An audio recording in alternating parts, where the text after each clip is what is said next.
Friends, welcome to Bajirao Reddy institute. Today analysis के आज के अंक में हम 3 अक्टूबर 2023 की प्रमुख घटनाओं को देखेंगे। जैसा कि याद है, आपको पता होगा कल 2 अक्टूबर था, गांधी जयंती थी। उस दिन हमारा संस्थान बंद था, इसलिए 2 अक्टूबर के न्यूज़ नहीं आए हैं। 3 अक्टूबर के अगर हम समाचार में देखें तो जो प्रमुख न्यूज़ है उसमें जो पहला न्यूज़ है वो कहीं ना कहीं गांधी जी का जो सपनों का भारत था या जो गांधी जी का जंतर था उसी से जुड़ा हुआ है। जैसे वो कहते थे ना कि हम एक जंतर दे रहे हैं। जंतर उनका था कि जब तुम्हें लगे कि तुम्हारा अहम तुम पे हावी हो रहा है, लगे कि हम बहुत कुछ कर सकते हैं, तो ध्यान देना है कि जो हम कर रहे हैं क्या जो समाज का सबसे कमज़ोर वर्ग है उसके जीवन में कुछ सकारात्मक परिवर्तन ला रहा है या नहीं। ठीक है, तो जो आज का पहला टॉपिक है ये द हिंदू में था। इसमें एक्चुअल में जो हमारे अगर डेमोग्राफी में देखा जाए और उसमें भी सोशियो इकोनॉमी पोजीशन में देखा जाए तो जो अनुसूचित जनजातियां हैं, शेड्यूल ट्राइब्स, उनको काफ़ी निचले पायदान पे माना जाता है। ठीक है, और उनमें भी अब उस क्लासिफिकेशन वो अलग से हो सकता है कि महिला, पुरुष, बच्चे, बुजुर्ग, लेकिन जो सामान्य तौर से देखा जाता है कि इन जनरल तो उसमें जो है अनुसूचित जनजातियों को सबसे निचले पायदान पे देखा जाता है। ठीक है, और उनके लिए हमारे संविधान में बहुत सारे रक्षोपाय किए गए हैं, तो उसको लेकर ही ये आर्टिकल लिखा गया है। इसको एक्चुअल में इसमें ये है कि जो अनुसूचित जनजातियां हैं उनके लिए उनका निवास स्थान या उनको मिलने वाले जो प्रोटेक्शन, जो उनके, चूँकि जनजातियां और जातियां जो हैं वो अपने जाति से जुड़ी, जैसे शेड्यूल कास्ट या अदर बैकवर्ड कास्ट, वो अपनी जाति क्षेत्र विशेष की है, लेकिन जो जनजातियां होती हैं वो उनका अधिकार, उनकी पहचान किसी क्षेत्र विशेष से जुड़ी हुई होती है। तो इसलिए क्षेत्र या उनका स्थानीय क्षेत्र बहुत महत्वपूर्ण हो जाता है। इसलिए वो टॉपिक है भारत के अनुसूचित जाति समुदायों की गृह भूमि, होमलैंड कैसी हो सकती है, या उस पर चर्चा किया गया है कि उसमें क्या बात की गई है, संविधान में कैसे व्यवस्था किया गया है, उसको हम डिटेल में देखेंगे। ठीक है, दूसरा है गुरुत्वाकर्षण आधारित विद्युत ऊर्जा संग्रहण हरित ऊर्जा की समस्या को कैसे हल कर सकता है। ठीक है, एक आर्टिकल आया है द हिंदू में, साइंस में, जैसे आम बोलचाल की भाषा में उसको ग्रेविटी बैटरीज बोल सकते हैं। बैटरी क्या करता है? इलेक्ट्रिक ऊर्जा को स्टोर करता है। ठीक है, तो ये ग्रेविटी की यानी गुरुत्वाकर्षण के प्रौद्योगिकी का या गुरुत्वाकर्षण की जो सिद्धांत है उसका प्रयोग करके इलेक्ट्रिक ऊर्जा को जो है स्टोर या संग्रहित करने की बात है। क्यों किया जा रहा है, क्या किया जा रहा है, इसको बैटरी कहना चाहिए, नहीं कहना चाहिए, सारे पहलू पर हम चर्चा करेंगे। तीसरा है एक कार्बन रेखा, एक प्री का न्यूज़ है, आया था ये भी द हिंदू में। उसमें ये है कि हम जब अंतरिक्ष की तरफ बहुत सारा स्पेस हम लोग बातें कर रहे हैं, तो आखिर वो रेखा कौन है? जैसे हम ऊपर देखते हैं, हमारा आसमान है, स्काई इज़ लिमिट, अब तो स्काई को भी ऊपर करके स्पेस इज़ लिमिट कहा जाने लगा है ना। तो वो स्पेस कहाँ से शुरू होता है, उसकी रेखा क्या है, उस पर लेके थोड़ी सी चर्चा है, वो हम देख लेंगे। ठीक है, चलिए आइए पहले देखते हैं भारत की अनुसूचित जनजाति समुदायों की गृह भूमि कैसी दिखती है। देखिए, हमारे समाज, हमारे व्यवस्था में, देश में करीब 700 से अधिक अनुसूचित जनजातियां हैं, जो विभिन्न, अगर अपने उसके साथ अगर देखा जाए तो टोटल 8.6% आप हमारे जनसंख्या का वो प्रतिनिधित्व करती हैं, और देश के विभिन्न राज्यों में वो बिखरी हुई हैं। ठीक है, कुछ राज्यों में उनकी अधिकता है, कुछ राज्यों के कुछ ज़िलों में उनका अधिकता है। ठीक है, और भारत में जो अनुसूचित जनजातियां हैं, इनके जो प्रोटेक्शन का प्रावधान किया गया है वो हमारे संविधान में आर्टिकल 244 है। ठीक है, 244 में ही इनके प्रोटेक्शन के लिए विशेष प्रावधान करने की बात की गई है। उसी का 244(1) जो है वह 4-5 राज्यों को छोड़ के शेष भारत में अनुसूचित जनजातियों के लिए जो है, क्षेत्र के लिए जो है 5वीं अनुसूची की बात करता है, 5th शेड्यूल की बात करता है। वहीं 244(2) जो है वही जो राज्य छोड़े गए रहते हैं उन राज्यों के लिए 6वीं अनुसूची की बात करता है। ठीक है, लेकिन यहाँ मुद्दा ये है कि जो अगर भारत में देखते हैं तो बहुत सारे ऐसे अनुसूचित जनजाति समूह हैं जो उन शेड्यूल्स एरिया में यानी 5वीं और 6वीं के बाहर भी रहते हैं। उनको शेड्यूल एरिया में शामिल करने की मांग समय समय पे की जाती रही है, लेकिन वैसा हो नहीं पाया है। और देखा जाए तो करीब 59% जनजातियाँ शेड्यूल एरिया से बाहर भारत के विभिन्न राज्यों के विभिन्न ज़िलों में पाई जाती हैं। और चूँकि संविधान में जो विशेष अधिकार की बात जो जनजातियों के लिए थी वो 244 था, उसी से जुड़ी 5वीं 6वीं अनुसूची में विशेष प्रावधान था।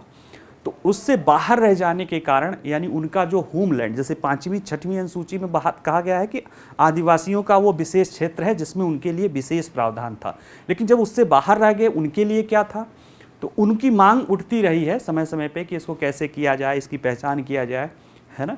लेकिन इस तरह का चलता रहा। अंततः जो है मांग बढ़ते बढ़ते 1996 में panchayat schedule area extension act आता है। राष्ट्रपति को पावर रहता है कि शेड्यूल एरिया में एक्सटेंशन करने के लिए।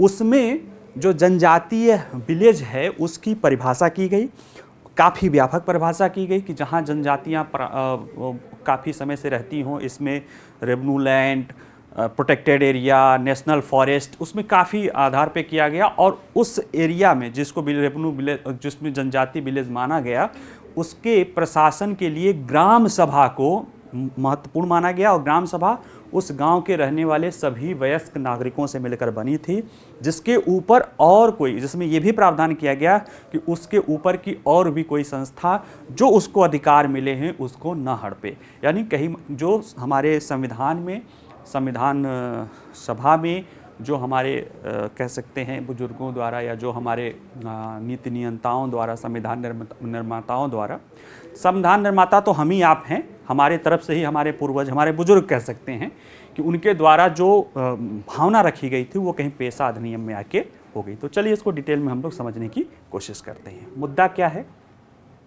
जहाँ तक देखा जाए तो भारत में कुल 705 अनुसूचित जनजाति समुदाय हैं जो देश की आबादी का 8.6% और 26 राज्यों और 6 केंद्र शासित प्रदेशों में ये फैले हुए हैं। इनके शासन प्रशासन के लिए जो विशेष व्यवस्था की गई है वो संविधान का अनुच्छेद 244 यही प्रावधान करता है और ये महत्वपूर्ण प्रावधान है। इसमें अनुच्छेद 244(1) जो है असम, मेघालय, त्रिपुरा, मिजोरम यानी ये 4 राज्यों को छोड़कर किसी भी राज्यों में अधिसूचित अनुसूचित क्षेत्रों में, शेड्यूल ट्राइब एरिया में 5वीं अनुसूची के प्रावधान को लागू करने का प्रावधान करता है। और जो ये राज्य हैं असम, मेघालय, त्रिपुरा और मिजोरम, इसमें जो है 244(2) के अनुसार 6ठी अनुसूची में इन राज्यों पर लागू होती है। ठीक है, तो ये मुद्दा है। लेकिन असली मुद्दा ये है कि आज़ादी के काफ़ी समय बाद अगर आप देखें तो अनुसूचित क्षेत्र जो है, जो उस शेड्यूल एरिया और यानी 5वीं अनुसूची और 6वीं अनुसूची के साथ जो कवर करता है, थोड़ा सा तथ्यात्मक है, फिर समझाते हैं, इसको समझ लेते हैं पहले। वो अनुसूचित क्षेत्र भारत के 11% 3 भूमि क्षेत्र को कवर करता है और इन्हें 10 राज्यों में अधिसूचित किया गया है। आंध्र प्रदेश, तेलंगाना, उड़ीसा, झारखंड, छत्तीसगढ़, मध्य प्रदेश, राजस्थान, गुजरात, महाराष्ट्र, हिमाचल प्रदेश और बाकी के 4 राज्य वो हैं। तो ये देखिए 5th शेड्यूल वाले ये जो रेड है ना, ये डिस्ट्रिक्ट जैसे हिमाचल में, जैसे मध्य प्रदेश में, राजस्थान में, गुजरात में, महाराष्ट्र में, है ना। फिर इधर आप आ जाओ तो ये आपका तेलंगाना में, आंध्रा में, उड़ीसा में, छत्तीसगढ़ में, झारखंड में, इन राज्यों में किया गया है। ठीक है, लेकिन बहुत बड़ी आबादी, जैसे अब देखो उत्तराखंड, उत्तर प्रदेश, बिहार, ऐसे बहुत सारे इधर साउथ के राज्य में, और इन क्षेत्रों से भी बाहर बहुत सारे आदिवासी समूह हैं जो कि इनसे बाहर रह गए हैं, है ना। शेड्यूल 6 का देखो इन राज्यों में है। जैसे अब बाकी अभी जो मामला मणिपुर का चल रहा है, जो मणिपुर के कुकी आदिवासियों के लिए जो जिला परिषद बना है, उनकी भी मांग यही है कि हमको शेड्यूल 6 की तरह मान्यता मिलना चाहिए। ठीक है, क्योंकि फिर वो विशेष अधिकार संविधान के तहत मिल जाता है। अब ये देखेंगे उसमें कि राष्ट्रपति को राज्यपाल के जरिए विशेष पावर मिल जाता है इन क्षेत्र के प्रशासन का, इन लोगों के अपलिफ्टमेंट का। ठीक है, तो उसमें वो स्थानीय जो राजनीति है उससे बचे रह के वो अपनी जो सामुदायिक पहचान है, जो अपनी परंपराएं हैं, उसके साथ वो विकास की मुख्य धारा में जोड़ने की कोशिश करते हैं, जिससे उनमें बहिष्करण का भाव है ना, एलाइनेशन का भाव नहीं आता है कि हम इस विकास प्रक्रिया के भाग नहीं। क्योंकि उन्हें अपने सामुदायिक पहचान और अपने जो परंपरागत प्रथाओं हैं उनके साथ विकास करने का, स्वतः से विकास धारा में जोड़ने का मौका मिलता है। उसके साथ साथ उन्हें वहाँ के संसाधनों पर भी काफ़ी कुछ अधिकार मिलता है, ठीक है। लेकिन वही कहना कि ये सिर्फ इसके बावजूद भी देखा जाए तो बहुत सारे, जैसे इसी में देख लीजिए, ये रेड ग्रीन हटा लीजिए तो बहुत बड़ा क्षेत्र है जहाँ पे भी काफ़ी संख्या में जनजाति रहती हैं, लेकिन उनको इसके साथ जोड़े जाने के लेकर समस्या था क्योंकि वो इससे बाहर है। और जब बाहर रहते हैं, क्योंकि संविधान के तहत जो आर्टिकल 244 के तहत 5वीं 6वीं अनुसूची के ही जनजाति क्षेत्रों के लिए उन्हें विशेष अधिकार मिला रहता है, उन्हें भूमि संपत्ति में या सारी चीज़ों में उन्हें जो अधिकार है, जब इससे वो बाहर रह जाते हैं तो कहीं ना कहीं उनके अधिकारों को संरक्षित करने का एक मुद्दा एक बन जाता है, ठीक है। केरल सरकार ने 2015 में करीब 2000 के आसपास जो हेमलेट या कह सकते हो, हेमलेट मतलब उसको छोटे छोटे जो ग्रामीण क्षेत्रों में, एक ग्राम समाज में छोटे छोटे जो उसको हिंदी में नहीं याद नाम आ रहा है, बस्तियाँ, छोटी छोटी बस्तियों ढेर सारे को मिला के भारत सरकार को दिया था कि इन्हें भी अधिसूचित क्षेत्र में, शेड्यूल एरिया में डाल दीजिए, लेकिन अभी इस तरह का कोई बात हुआ नहीं है। उसके इस तरह की चीज़ें अब मांग उठती रहती हैं विभिन्न आदिवासी समूह द्वारा कि उनके लिए भी शेड्यूल एरिया, भले हम उस राज्य में उस तरह के नहीं हैं, उनको भी शेड्यूल एरिया में डाला जाए। और भारत के 59% एसटी अनुच्छेद 214 के दायरे से बाहर है, यानी 5वीं अनुसूची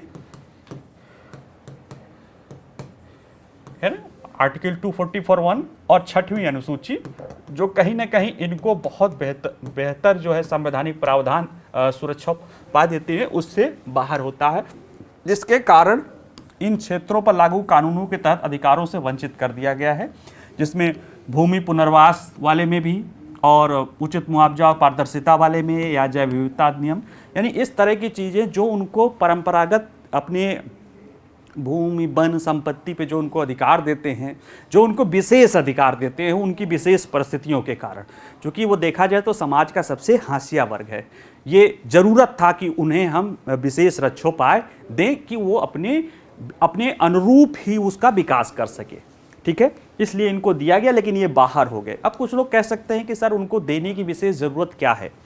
देखिए, विकास हम जो सोचते हैं और विकास जो आप सोचते हैं उनमें अंतर हो सकता है। अगर हम अपनी बातों को या अपनी माने राज्य या उस तरह की चीज़ें, बहुसंख्यक या जो कह सकते हैं, वो भले बेहतर हो, लेकिन अगर आप उसके साथ अपने को समायोजित नहीं कर पाते हैं तो यह कहीं ना कहीं बहिष्करण की भावना को जन्म देता है। उनको लगता है होगा कि आपका विकास उन पर थोपा गया, आपको लगता होगा कि जो है मेट्रो, सड़क, मॉल, ये सब विकास है। उनको लगता होगा कि उनकी जो परंपरा है, जो संस्कृति है, जो कल्चर है, जो फूड हैबिट है, वनों में जो घूमना है, जो वृक्षों का संरक्षण करना है, ये उनके लिए महत्वपूर्ण हो सकता है। तो ये कहीं ना कहीं हमारे और परंपरागत आदि जो है कह सकते हैं जनजाति समुदाय है, उनके सोच में। तो इसीलिए ना, जब पहले ये सोच था कि एक ही योजना, वन फॉर ऑल, एक व्यवस्था बनाओ जो सबके लिए लागू हो जाए, उसको लेकर बड़े पैमाने पर चला गया, लेकिन उसकी बहुत सारी कमियां दिखी।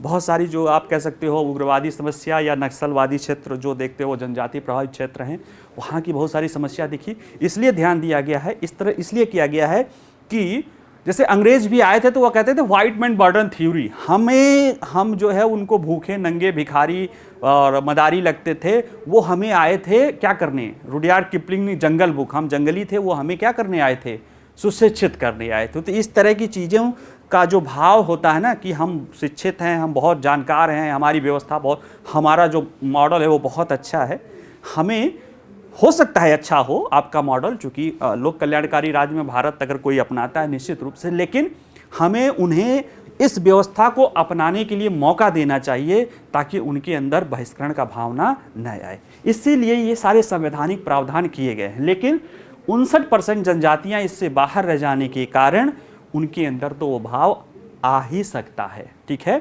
इसीलिए आप देखोगे ना, जब बहुत जो जितने आप कह सकते हो कि उग्रवाद प्रभावित या नक्सलवाद प्रभावित क्षेत्र, उसमें से अधिकांश क्षेत्र जो है जनजाति जनसंख्या बाहुल्य थी और जंगल आदि चीज़ों के बाहुल्य थे। उसमें कई सारी कमियां थी जंगलों उसको लेकर आके, चूंकि जंगल के रिलेटेड उनके अधिकार 5वीं 6वीं अनुसूची में सुरक्षित थे, लेकिन वहाँ पे उस तरह की चीज़ें, उसके बाहर के क्षेत्रों में तो अधिकार उनके सुरक्षित नहीं थे, जबकि उनकी बहुत बड़ी आबादी रहती थी। ठीक है, इस तरह को लेके बहुत सारे चीज़ें की गई। बाद में राष्ट्रपति को इसी में करते हुए जो है, अच्छा जरा सा देख लेते हैं कि अनुसूचित क्षेत्रों का शासन क्या होता है, कि आर्टिकल 244 के तहत जो 5वीं 6वीं अनुसूची के हैं उनमें कैसी व्यवस्था होती है। उनमें व्यवस्था ये होती है खासतौर से कि राष्ट्रपति भारत के अनुसूचित क्षेत्रों को अधिसूचित करते हैं। अनुसूचित क्षेत्र वाले राज्यों को 20 एसटी सदस्यों का एक जनजाति सलाहकार परिषद बनाना होता है, और वे एसटी कल्याण के संबंध में उन्हें भेजे गए मामलों पर राज्यपाल को सलाह देंगे। यानी ये 20 एसटी सदस्य का एक जनजाति कल्याण परिषद, जो जिन राज्यों को में शेड्यूल एरिया होगा वो बनाना पड़ेगा, और वो फिर उनके लिए राज्यपाल को भेजते हैं। ठीक है, इसके बाद राज्यपाल अनुसूचित क्षेत्रों के प्रशासन के संबंध में हर साल राष्ट्रपति को रिपोर्ट सौंपेंगे। यानी जिम्मेदारी किसकी है? रिपोर्ट राष्ट्रपति की है। ठीक है, राष्ट्रीय सरकार भी अनुसूचित क्षेत्रों के प्रशासन के संबंध में राज्य को निर्देश दे सकती है कि ऐसा आप करो और सारी चीजें करो। इसी साथ राज्यपाल राज्य में अनुसूचित क्षेत्रों पर लागू होने वाले संसद और राज्य विधानसभा द्वारा अधिनियमित किसी भी कानून को निरस्त या संशोधित कर सकते हैं या उसमें चेंज कर सकते हैं। इसी तरह के चीज़ों के आधार पे, जैसे हमारे यहाँ जो है 73वां 74वां संविधान संशोधन अधिनियम बना, खासतौर से 73वां संविधान संशोधन, जो पंचायती राज, जो कह सकते हो कि लोकतंत्र है, उसको तृणमूल स्तर या ग्रास रूट लेवल पे ले जाने का काम किया। लेकिन जो चूंकि व्यवस्था ये बनी हुई थी कि पंचायत के जो ये प्रावधान अनुसूचित क्षेत्रों में लागू नहीं हो सकते हैं, इसलिए राष्ट्रपति ने एक एक्ट मतलब जो एक संसद ने एक्ट बनाया, जो संसद के राष्ट्रपति, उसमें यह था कि पंचायत राज के प्रावधानों को शेड्यूल एरिया में लागू करना। और जो ये पेशा एक्ट बना इसके बाद, जैसे जो ये पेशा एक्ट बना, ये एक्ट जो है कह सकते हो कि सही माने में अगर आप लोग इसको देखो पढ़ो तो ये जो संसद ने 1956 में पेशा करा था ना, पंचायत प्रावधान अनुसूचित क्षेत्रों तक विस्तारित अधिनियम 1996 में, यह सही मामले में ग्राम सभाओं को कहीं ना कहीं मजबूत बनाने वाला संस्थान था। जो अनुसूचित जनजाति के क्षेत्र में जो ग्राम सभाएं, ग्राम सभा और ग्राम पंचायत दो अलग अलग बॉडी होती हैं। जो पंचायती राज इंस्टीट्यूशन में ग्राम सभा मत देता था, चुनता क्या था, पंचायत समितियों का या पंचायत अध्यक्ष का चुनाव किया जाता, पंचायती राज का चुनाव किया जाता था। वो गांव के कुछ 5-7 लोग जो पंचायत प्रमुख है, ये सब लोग होते थे। बाकी इसके बाद राज्यों ने ऐसा कानून बना दिया था कि बाकी के अधिकार ही नहीं रह गए थे ग्राम सभा को, बस मत दो खत्म, बाकी वो मूक दर्शक होकर देखते रहो। जो पंचायत और उनके पंचायत सेक्रेटरी या ऊपर के अधिकारी या जो डिस्ट्रिक्ट पंचायत और करते थे वो सब देखो। आज भी लगभग स्थिति वही है। ठीक है, लेकिन जो पेशा अधिनियम लाया गया, इसमें पंचायत की जगह ग्राम सभा को मजबूत बनाया गया, और ग्राम सभा गांव के सभी वयस्क मतदाताओं से मिलकर बनी हुई थी। और इस ग्राम सभा को बहुत सारे अधिकार दिए गए, जैसे लघु वनोत्पाद लेना, कई बार क्या वनों में अगर कोई विवाद हो गया, छोटे मोटे झगड़े हो गए तो उसको निपटाना, अगर कोई वन संबंधी विवाद होता है तो बिना ग्राम सभा की अनुमति के आप उस पर केस नहीं कर सकते हैं, और अगर भूमि लेना है तो भी ग्राम सभा की सहमति लेनी होगी। ऐसे बहुत सारी चीज़ें थी जो परंपरागत समय से 96 के पहले जो बहुत बड़े मुद्दे थे, जो उनके अंदर बहिष्करण या अलाइनेशन का भाव ला रहा था, उन सबको दूर करने की कोशिश की गई। जैसे सूदखोरी की बहुत समस्या थी, तो वहाँ ग्राम सभा को सूदखोरी पर नियंत्रण रखने का विकल्प दिया गया। ऐसे बहुत सारे प्रावधान आप लोग पढ़िएगा, देखिएगा। सही माने में कहीं ना कहीं ये जो सरकार है उसको तृणमूल लेवल पे ले गई और जो है अनुसूचित जनजाति क्षेत्रों को दिया गया। इसी में एक और है कि इसी ने जो है कह सकते हो, देखिए पेशा ने ग्राम सभाओं को प्रत्यक्ष लोकतंत्र के माध्यम से पर्याप्त अधिकार का प्रयोग करने का अधिकार दिया। और इसने कहा कि उच्च स्तर पर संरचनाएं ग्राम सभा की शक्तियों और अधिकार को ग्रहण नहीं करती हैं। ठीक है, हालांकि अभी कई राज्यों में अभी इस तरह की चीज़ें नहीं लागू किया है, लेकिन जहां लागू हैं वहां पे इसके परिणाम दिख रहे हैं। और अगर कहीं कहेंगे कि जो नक्सलवाद की समस्या के उन्मूलन में जैसे कई सारी चीज़ें थी, पेशा एक्ट आया, उसी तरह से जो इसके बाद जो है 2003-4 में योजना आयोग ने एक कमेटी बनाई थी, वो देखना कि जो ये जो डिस्टर्ब एरिया है उनमें क्या समस्याएं आ रही हैं, उसमें बहुत सारा सुझाव दिया गया था इसी तरह का, और ये पेशा एक्ट को और बेहतरी से लागू करने का। फिर धीरे धीरे राज्यों द्वारा उसको लागू किया गया, पेशा एक्ट से पावर दिया गया, वनों का अधिकार दिया गया इनको, है ना, भूमि जैसे फॉरेस्ट जो परंपरागत रूप से वनों में रह रहे हैं उनको अधिकार दिया गया, और उसमें भी परिभाषा इसी पेशा एक्ट वाली परिभाषा को उस एक्ट के तहत भी लिया गया। तो कहीं ना कहीं ये वो एक्ट था, पेशा एक्ट, जिसने, वो कहावत है ना कि जो चाहते थे हमारे संविधान निर्माता या हमारे बुजुर्ग संविधान निर्माण करने वाले, वो भावना से इस एक्ट ने चीज़ों को लाया। और उसके बाद पेशा एक्ट के कारण बहुत सारे ऐसे जो है विलेज लेवल पे ऐसे जनजातीय गांव बने जिनके अधिकार लगभग बराबर थे अनुसूचित जनजातीय क्षेत्रों के, या लगभग क्या थे ही बराबर। ठीक है, और फिर जो है फॉरेस्ट राइट एक्ट आया, फॉरेस्ट डेवलपर जो बहुत समय से हैं उनको फॉरेस्ट राइट एक्ट आया। ऐसे बहुत सारी चीज़ें थी जिसको कहीं ना कहीं उसका जो आपकी जो समस्याएं थी जो उग्रवाद की या नक्सलवाद की, उसको दूर करने में बहुत बड़ा योगदान दिया। सिर्फ फोर्स से ही काम नहीं हुआ, और ये काम 2005, 6, 7 से ही होना शुरू हो गया था। इसीलिए 10 के बाद से धीरे धीरे नक्सलवाद 10 पे सबसे हाईएस्ट था, फिर धीरे धीरे सरकार की विकास परियोजनाएं, पुलिस फोर्स, वो सारी चीज़ें, फिर धीरे धीरे करके आज नक्सलवाद कुछ चुनिंदा क्षेत्रों में ही रह गया है। ठीक है, तो ये सारी बातें थी इसमें जो है। अब ये था कि जैसे कुछ प्री कहे कि अनुसूचित क्षेत्रों का निर्धारण कौन करता है, तो अनुसूचित क्षेत्रों का निर्धारण राष्ट्रपति करते हैं, और राष्ट्रपति की ये विवेकशील शक्तियां थी। कैसे करते हैं, किस आधार पे करते हैं, एक प्रश्न ये था। तो इसमें ये था कि कोई कानूनी नहीं था कि किस क्षेत्र को किया जाए, कुछ जो है ढेबर आयोग बना था, इसमें 3-4 की आदिवासी आबादी की प्रबलता, क्षेत्र की सघनता, आकार, ये सारी चीज़ें थी, इसके आधार पे किया जाता था। लेकिन जो सबसे बेहतरीन जो परिभाषा जो दिया गया कि पेशा अधिनियम ने इनको कर दिया, जैसे एक बस्ती या बस्तियों का समूह या एक बस्ती या बस्तियों का समूह शामिल होता है, जिसमें एक आदिवासी समुदाय परंपराओं और रीति रिवाजों के अनुसार अपने मामलों का प्रबंधन करता है। वो क्षेत्र यानी वो बस्तियों का, एक बस्ती या कई बस्तियों का समूह जिसमें कोई एक समुदाय जो है, जनजातीय समुदाय, वो रहता हो और अपने पारंपरिक या प्रथागत मामलों के अनुसार पे अपने मामलों का प्रबंधन करता हो, उसको एक विलेज का माना गया।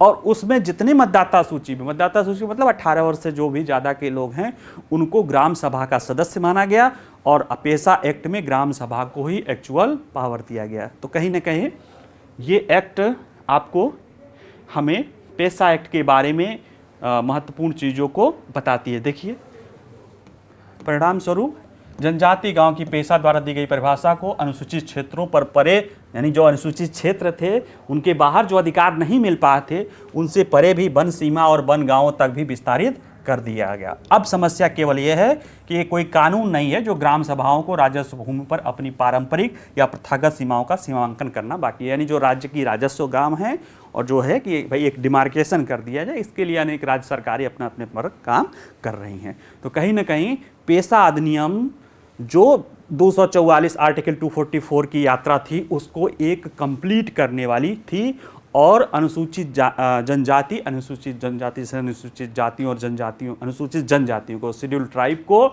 उनके होमलैंड या उनके जो परंपरागत निवास स्थल है उसके साथ जोड़ने, उसके साथ पहचान देने और उसके साथ अधिकार देने की अवधारणा थी। ठीक है, चलिए अगला देखते हैं।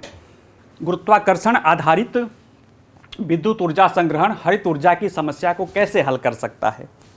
अब देखिए, ये मुद्दा है, कई लोग इसको जो है ग्रेविटी बैटरी भी बोल रहे हैं।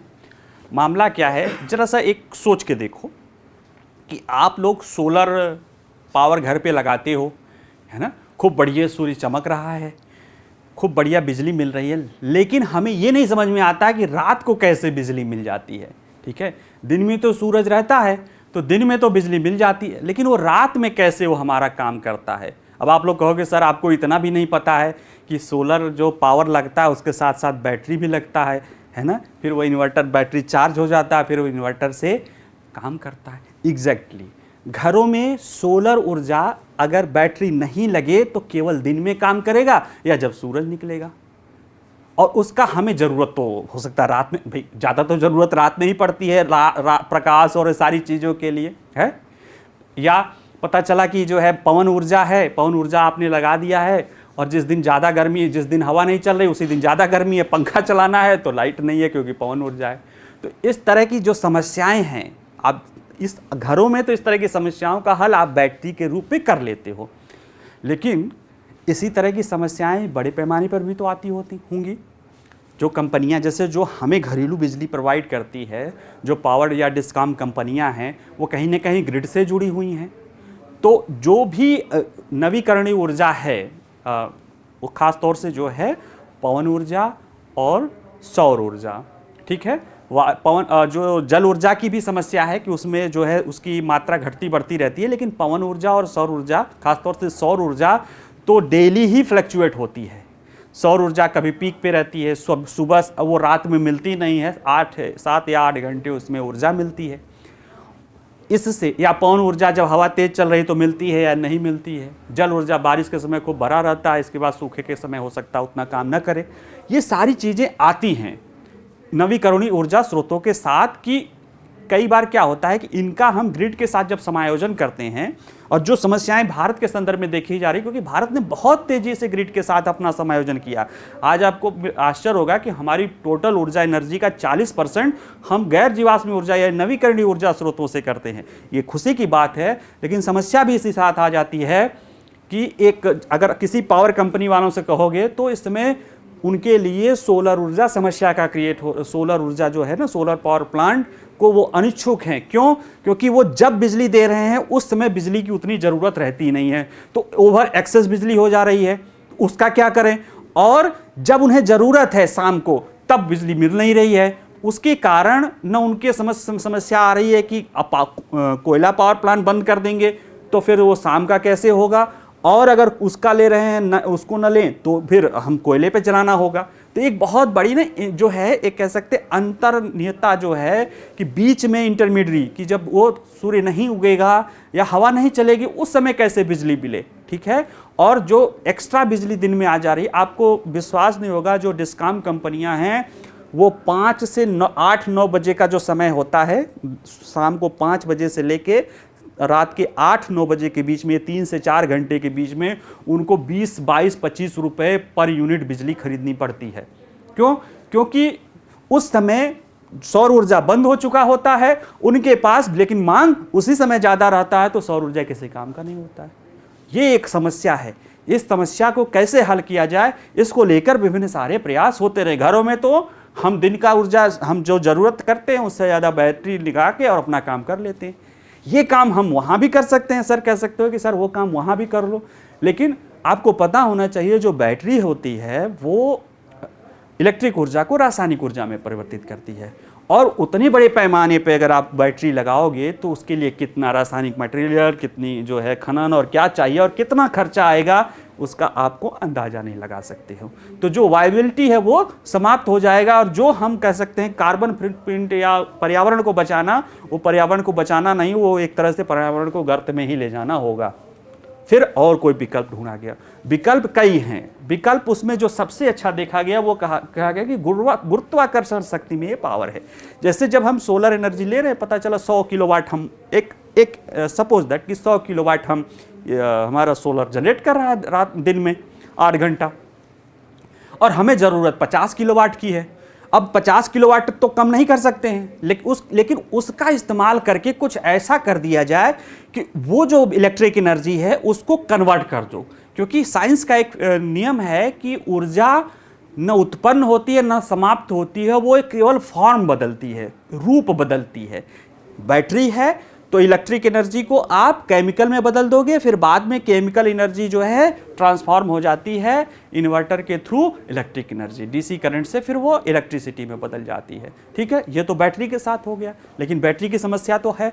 फिर क्या करते हैं वो लोग, फिर कुछ विकल्प अपनाया गया वहीं विज्ञान के, कि कहीं ऐसा एक जो परंपरागत रूप से किया जाता रहा कि यार गुरुत्वाकर्षण का इस्तेमाल किया जाए न। जैसे कि आप स्वदेश मूवी देखे होंगे, उसमें यह था कि शाहरुख खान ने जो है, मतलब जो भी एक्टर जो भी नाम रहता है, वो एक झरना रहता है, वो पाइप लगा के पानी बनाता है, बिजली चलती है। वो अगर और उसमें बुद्धिमानी कर दे, और वहाँ क्या है कि धूप बहुत है, देख ही रहे थे वहाँ मूवी में देखो, तो ढेर सारे सोलर पैनल लगा के दिन में जो है गांव को सोलर पैनल से बिजली दे, और उससे मोटर चला के जो पानी ऊपर से आ रहा है उसको एक कुंड में इकट्ठा करके उस पानी को फिर से पहाड़ पे चढ़ा दे। मोटर लगा के चढ़ाया जा सकता है, हमारे पास एक्सेस बिजली रहती है सोलर पैनल की, अरे 10 पैनल और लगा दो, ऊपर चढ़ जाएगा, तो पानी क्या होगा, वो इकट्ठा हो जाएगा। और ये इकट्ठा हो गया तो हमने क्या किया, बहुत सारे भार को ले जाके ऊंचाई पर कर दिया, MGH, मास ग्रेविटी हाइट, जितने हाइट पे चढ़ाया ये एनर्जी तैयार। अब वो वहां से जब नीचे आएगी, चाहे पानी के रूप में, तो वो क्या करेगा, फिर टरबाइन को चलाएगा और रात भर वो खूब चलता रहेगा, फिर इकट्ठा हो जाएगा, फिर दिन में हम उसको कर देंगे। तो ऐसे जो है हमारी सोलर एनर्जी का भी इस्तेमाल कर सकते हैं, और वो पानी भी नहीं हमारा इस तरह से कम पानी में ही कर सकते। ये तो एक हुआ गांव के लेवल पे, हम इसको बड़े लेवल पे भी कर सकते हैं। और हाइड्रो इलेक्ट्रिक पावर प्लांट में इस तरह की चीज़ें की जाती रही हैं कि जब पानी आ रहा बह के निकल जा रहा है, तो क्या करो, वहाँ पे सोलर पावर लगा दो, और उसमें जो बहुत सारे जलाशय हैं उसमें फ्लोटिंग सोलर पावर लगा दो, प्लेट लगा दो, उससे बिजली पैदा हो। और जो एक्सेस बिजली है उस बिजली से क्या करो, जो पानी नीचे आ रहा है, पानी नीचे आ गया, उस पानी को पंप करके फिर से उसी जलाशय में उसी ऊंचाई पे डाल दो। फिर वो क्या हो गया, फिर वो स्थैतिक ऊर्जा या ग्रेविटेशनल एनर्जी के रूप में वो कंजर्व हो गया। फिर जब जरूरत पड़े तो उसको पानी छोड़ के टरबाइन चला लो। ये तो हुआ हाइड्रो इलेक्ट्रिक। इसी तरह की चीजें और कर सकते हो, जैसे कि कोई बड़े पत्थर को जो है उठा के पहाड़ पे ऐसे जैसे पुली लगा के ऊपर, उसको ऊपर उठा लो, मशीन से ऊपर मोटर चला के उसको ऊपर खूब ऊपर उठा लो, और जब सूर्य बंद हो जाए तो वो अपने आप नीचे आएगा, तो तेजी से मोटर चलाएगा, फिर आपका जनरेटर चल जाएगा और आप बिजली बन जाएगी। इसी तरह की एनर्जी ग्रेविटेशनल आधारित विद्युत ऊर्जा संग्रहण है।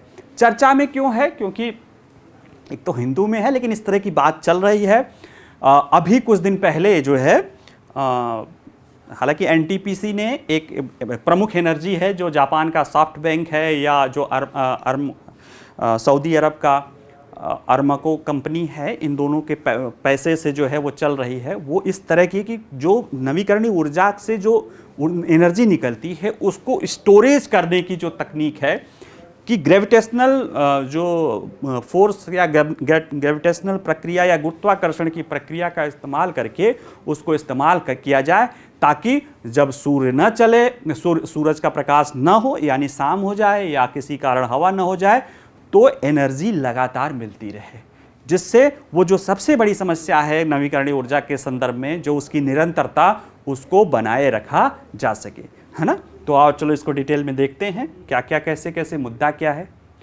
जैसे देखो, नवीकरणीय ऊर्जा की सबसे बड़ी समस्या क्या है, अंतरायिकता, यानी कि इसके बीच में गैप है। दिन का जो एक सप्लाई का, जैसे आप कोई जनरेटर चला दो तो वह लगातार आपको, डीजल जनरेटर है, लगातार एक बराबर ऊर्जा मिलेगा। आप अगर जो है पावर से कनेक्शन ले रहे हो वो भी लगातार एक बराबर मिलेगा। लेकिन सोलर वाला देखते हो वो फ्लक्चुएट, सुबह कुछ और मिलेगा, दोपहर में कुछ और मिलेगा, शाम को कुछ और मिलेगा। इसी तरह से पवन ऊर्जा का है ना, ये सारी समस्याएं हैं, और ये बहुत बड़ा स्रोत है जिसके कारण हम बहुत क्लीन और स्वच्छ एनर्जी हम प्राप्त कर सकते हैं। लेकिन ये इसकी चुनौती है।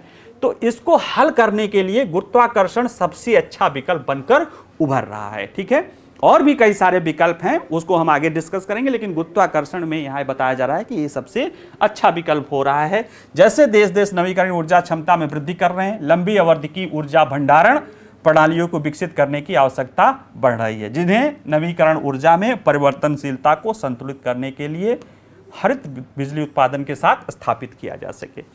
ठीक है, जैसे बताया कि कोई जो है सोलर पावर प्लांट, जैसे वो कोई वाटर रिजर्वियर है या कहीं सोलर पावर प्लांट लगा है, तो वहाँ से एक्सेस बिजली जो निकल रही है उसका इस्तेमाल करके आप उसे स्टोर कर लो। अब स्टोर करने के लिए आप बहुत ढेर सारे बैटरी लगाओगे, जो संभव नहीं है, लाइबल नहीं है उसकी, मतलब फिर पर्यावरण और सारे खर्चे के आधार पे वो संभव नहीं है ना। तो फिर प्राकृतिक चीज़ों का इस्तेमाल करते हुए कुछ लोग वो इस्तेमाल कर रहे हैं कि ग्रेविटी का इस्तेमाल करके, जैसे इसी में देख लो आप, इसी पिक्चर में देखिए, ये है ना इसी तरह की, जैसे यहाँ सौर पवन ऊर्जा चल रहा है, इससे ऊर्जा से मिलके इसको विभिन्न स्तर पे ले जाके ब्लॉक को इकट्ठा किया जाएगा, फिर उस ब्लॉक को छोड़ा जाता है, तो उसके जो ब्लॉक नीचे गिरेगा तो उससे बधी हुई कोई चीज़, बहुत, अगर आप कोई पुली चला दो तो पुली को भी चला देगा।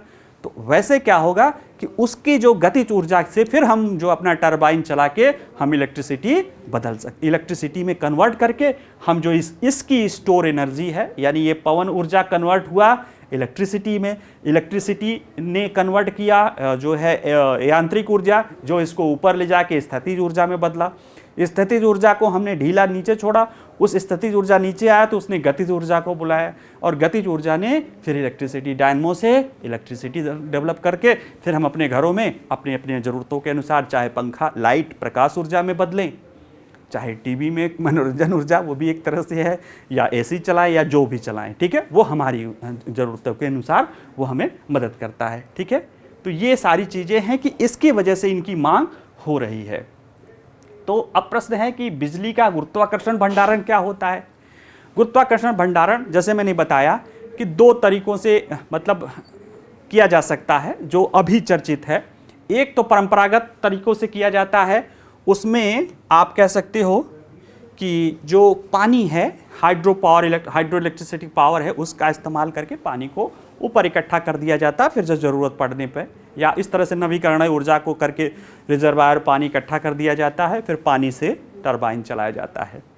या फिर वही जैसे जो अभी ब्लॉक दिखाए कि बड़े बड़े जो है कंक्रीट के ब्लॉक को ऊंचाई पे जो है उठा दिया जाता है, बाद में उसको जब फ्री फॉल किया जाता है तो उससे जो है उसके स्ट्रिंग से जो मोटर चलती है उससे बिजली उत्पन्न होकर हम जो इंटरमीडिएट बिजली की ज़रूरत होती है, जब हमारा पवन ऊर्जा या सौर ऊर्जा नहीं चल रहा होता है तो हम उसको करते हैं। कुल मिला के हम इसमें क्या करते हैं कि जो पवन ऊर्जा के थ्रू जो फोटोवोल्टिक ऊर्जा होता है, जिसका इस्तेमाल करके हमें इलेक्ट्रिसिटी मिलता है, उस इलेक्ट्रिक एनर्जी का इस्तेमाल करके हम जो है देखिए इसको ऊंचाई में, गुरुत्वाकर्षण के ऊंचाई में परिवर्तन करके किसी वस्तु में संग्रहित ऊर्जा, जिसे संभावित ऊर्जा, पोटेंशियल एनर्जी है ना, mgh, जैसे कोई 10 किलो की चीज़ है, उसको आप 1 किलोमीटर ऊंचाई पर उठा दो तो वहाँ से वो जो नीचे आएगा, तो जो वो जिस संवेग से आएगा, यानी वो आते हुए, तो कहीं ना कहीं जितना ऊपर जाता है उसकी संभावित ऊर्जा बढ़ती जाती है, और उसको ले जाने में जो ताकत लगेगा वो हम इलेक्ट्रिक ऊर्जा जो हमारे पास एक्सेस रहती है उसका इस्तेमाल करते हैं। तो कुल मिला के चाहे आप जो कह रहे हो पानी से कर रहे हैं या आप कंक्रीट ये कर रहे हैं, उन सब में जो है कहीं ना कहीं वही जो संभावित ऊर्जा है, जो इलेक्ट्रिक ऊर्जा को पोटेंशियल एनर्जी में जो कन्वर्ट करते हैं, और ये पोटेंशियल एनर्जी एक तरह से गुरुत्वाकर्षण जो है उसमें जैसे mgh है, मास, ग्रेविटेशनल वो और हाइट, यानी मास को एक पर्टिकुलर हाइट पे ले जाके वहाँ पे वो संभावित ऊर्जा संभाव्य ऊर्जा के रूप में एकत्रित करते हैं। आम बोलचाल की भाषा में इसको ग्रेविटी बैटरीज भी बोल देते हैं, लेकिन आप इसको बैटरीज कहना ठीक नहीं है, क्योंकि बैटरीज में रासायनिक ऊर्जा को विद्युत ऊर्जा में कन्वर्टेड किया जाता है, या इलेक्ट्रिक ऊर्जा को उसमें रासायनिक ऊर्जा के रूप में स्टोर किया जाता है। यहाँ पे इस तरह का रासायनिक नहीं है, लेकिन हाँ बोलचाल में कह सकते हैं कि बैटरी जो है इलेक्ट्रिसिटी को कंजर्व या स्टोर करने के लिए होती है। यह भी एक तरह से स्टोरेज फैसिलिटी है इलेक्ट्रिसिटी का, तो आप इसे भी आप ग्रेविटी बैटरी कह सकते हैं। ठीक है, लेकिन उन शब्दों में नहीं, क्योंकि बैटरी में रासायनिक ऊर्जा का कन्वर्जन जरूर होता है। ठीक है, इससे लाभ क्या मिलेगा?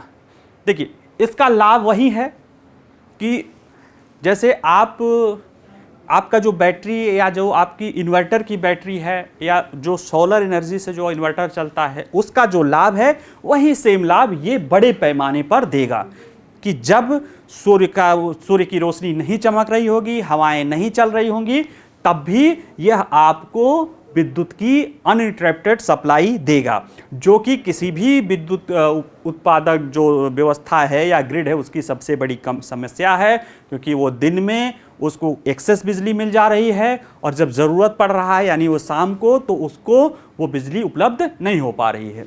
अब सरकार क्या कर सकती है कि भाई अगर आपको सोलर एनर्जी लगाना है, सोलर पावर प्लांट लगाना है या और भी जो है पवन ऊर्जा लगाना है, तो आपको स्टोरिंग फैसिलिटी भी चाहिए, क्योंकि हमें अनइंटरप्टेड सप्लाई चाहिए।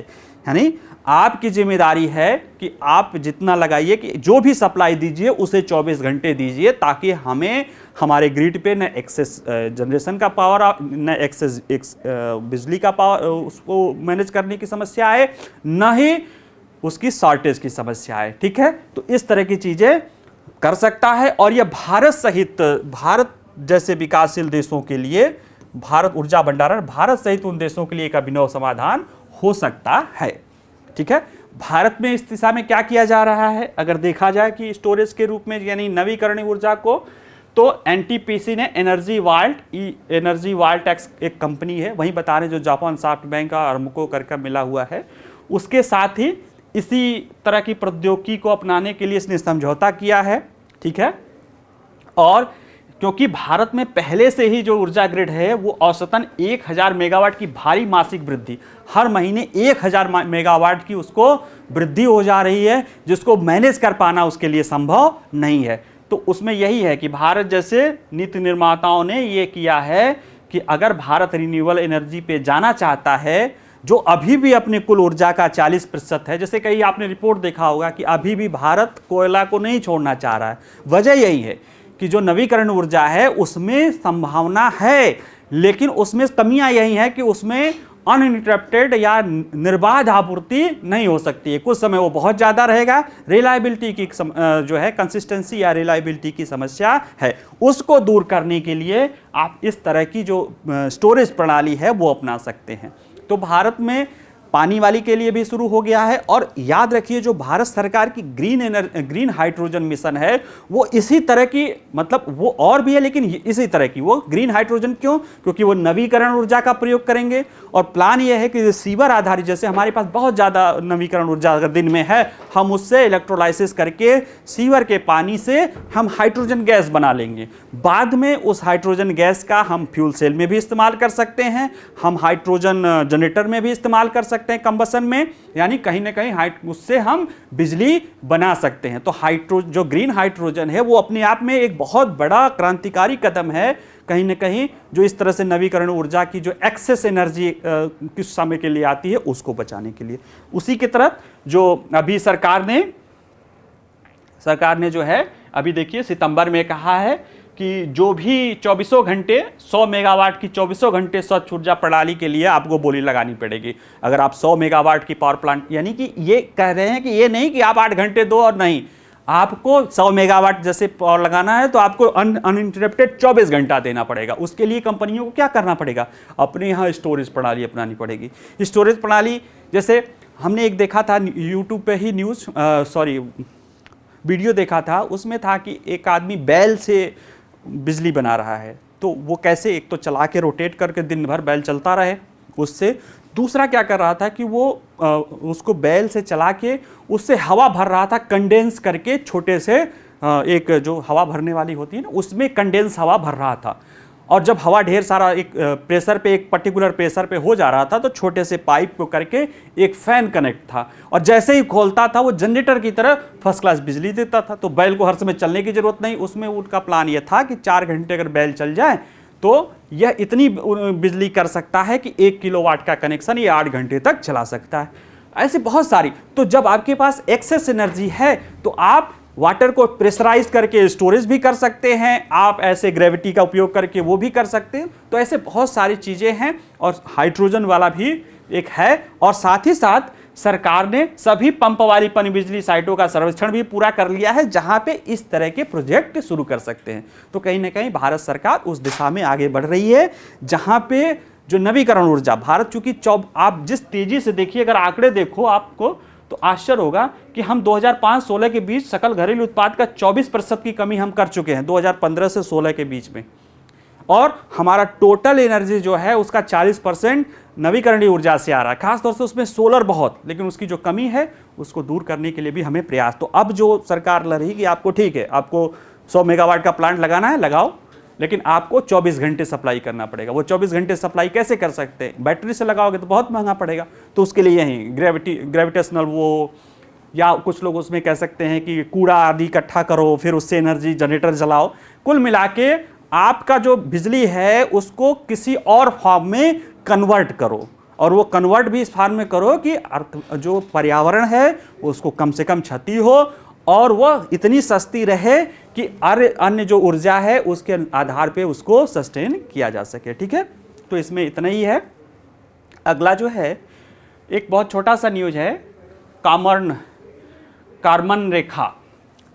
जैसे आप अंतरिक्ष की बहुत सारी चीज़ें समझते होंगे, एक एक्चुअल प्री के लिए है, समझ लो कि एक प्रश्न है अभी हिंदू में ही था कि कारमन रेखा क्या है, कि अंतरिक्ष कहाँ से शुरू होता है। आपका भी ये प्रश्न होता होगा कि यार हम स्पेस की बात करते हैं तो एक्चुअल में स्पेस शुरू कहाँ से होता है, कितने किलोमीटर पे जाके, कितनी ऊंचाई पे जाके कह सकते हैं कि हम स्पेस है। तो जैसे इसमें देखिए हमारा जो है एटमॉस्फेयर है, अरे अर्थ है, अर्थ के ऊपर आपको पता होगा कि एटमॉस्फेयर या वायुमंडल है, इसमें troposphere, stratosphere, mesosphere, thermosphere, exosphere. ये जो हमारा वायुमंडल है वो समुद्र तल से शुरू होके वो अंतरिक्ष में, दूर अंतरिक्ष में, सुदूर अंतरिक्ष में विलीन हो जाता है, और तकरीबन 10,000 किलोमीटर से ज़्यादा मानते हैं कि वहाँ तक वो हमारा है। लेकिन जो अब पूरे को तो अंतरिक्ष मानेंगे तो 10,000 किलोमीटर से दूर होगा, नहीं, एक माना गया कि वो स्थान लोगों ने चुना कि जहाँ पे कहीं ना कहीं हमारी जो परंपरागत वायुयान प्रौद्योगिकी है वहाँ पे जाके वो काम ना करे। जो हमारी वायुयान, आखिर हम हवा में तो वायुयान से ही तो जाएंगे, तो जो हमारी परंपरागत वायुयान की प्रौद्योगिकी है जहाँ पे लिमिट हो जाए, उसके बाद वो काम करना बंद कर दे या वो सक्षम ना हो पाए, वहाँ तक की सीमा को हम जो है मानेंगे। अब इसको लेके जैसे अमेरिका का कहना है कि नहीं भाई ये 50 माइल या 80 किलोमीटर है, अमेरिका और उसके नासा का मानना है, सेना का। और जो अंतर्राष्ट्रीय समुदाय है उसका कहना है कि नहीं 66 मील या 100 किलोमीटर की ये जो दूरी है इसको कारमन लाइन बोलते हैं। इसके ऊपर के क्षेत्र को हम अंतरिक्ष मानते हैं, उसके नीचे के क्षेत्र को हम स्काई या आकाश मानते हैं। ठीक है, तो ये तो चलो कारमन रेखा क्या है, क्या विवाद है, हमें इसकी ज़रूरत क्यों पड़ी। प्रश्न ये है ना छोटा सा कि इसकी ज़रूरत क्यों पड़ी। भाई होता कहीं भी होता, हमसे उससे क्या समस्या। ज़रूरत इसलिए पड़ी कि देखिए होता क्या है कि जैसे आपका आकाश, आपका जो है हर देश का अपना आकाश की लिमिट होती है, आकाश की सीमा। जैसे आपके ऊपर का जो हवाई क्षेत्र है वो आपका है, उसमें आपका अधिकार चलता है, लेकिन ये कहाँ तक चलेगा, ये अंतरिक्ष तक चला जाएगा। कितने किलोमीटर तक आपके पर आपका जो एयर स्पेस रहेगा, जहाँ से आप किसी और देश को नहीं जाने देंगे या जहाँ से जाने के लिए आपकी परमिशन लेनी पड़ेगी। कुछ तो सीमा होगा ना, क्योंकि अगर सीमा इसलिए है क्योंकि हर देश को अगर नहीं देंगे तो कोई भी अपना जो है वायुयान आपके तरफ लाके और आपके सुरक्षा को खतरा पहुंचा सकता है। तो निश्चित रूप से इन सारी चीज़ों को ध्यान में रख के हर देश को उसका अपना एयर स्पेस दिया गया, लेकिन वो कितना होगा। ठीक है, इस तरह के प्रश्नों को हल करने के लिए आया। थोड़ा जल्दी देख लेते हैं, इसमें कुछ भी जान नहीं है, प्री का मुद्दा है, फिर भी कि जैसे विज्ञान कोई भी अध्ययन करता है तो कहता है कि हर चीज़ की एक सीमा होती है, एक बाउंड्री होती है, उससे वो अलग होता है। तो आकाश के ही ऊपर है अंतरिक्ष, हम बात करते हैं, तो वो दोनों की सीमा क्या है, ये सीमा है कामर्ण रेखा, कर्मण रेखा, जो भी कह लो वो ये है। ठीक है, क्या है यह कर्मण रेखा या कार्मन रेखा? समुद्र तल से 100 किलोमीटर ऊपर की सीमा है जो पृथ्वी के वायुमंडल और अंतरिक्ष की शुरुआत की सीमा बनाती है। हालांकि वायुमंडल तो हमारा एक्सोस्फीयर लेके हम 10,000 किलोमीटर तक मानते हैं, लेकिन फिर भी इसको माना गया है कि वहां तक वायुमंडल रहता है, उसके ऊपर जो है वो है एक्सोस्फीयर की ये बातें कर रहा है। यह परिभाषित करता है कि अंतरिक्ष कहाँ से शुरू होता है, काफ़ी मुश्किल हो सकता है। क्यों? क्योंकि पृथ्वी का वायुमंडल अचानक समाप्त नहीं हो जाता, बल्कि अधिक ऊंचाई पर पहला पतला पतला होता जाता है, जिसका अर्थ है कि कोई निश्चित ऊपरी सीमा नहीं है। निश्चित रूप से इसमें कोई शक नहीं, इसीलिए इसको लेकर विवाद होता है। विवाद होता है तो उस विवाद के हल को करने के लिए क्या किया गया, उस विवाद के लिए, चूंकि विवाद क्यों होता है, अगर नहीं हो तो हमारी क्या समस्या, नहीं, उसके लिए अंतर्राष्ट्रीय कानून है कि बाहरी अंतरिक्ष सभी के अन्वेषण और उपयोग के लिए मुक्त है, यानी स्पेस का इस्तेमाल सभी कर सकते हैं। और हवाई स्पेस सबका अपना अपना होता है, क्योंकि सुरक्षा या इस तरह की चीज़ों को ध्यान में रख के उनको दिया गया है।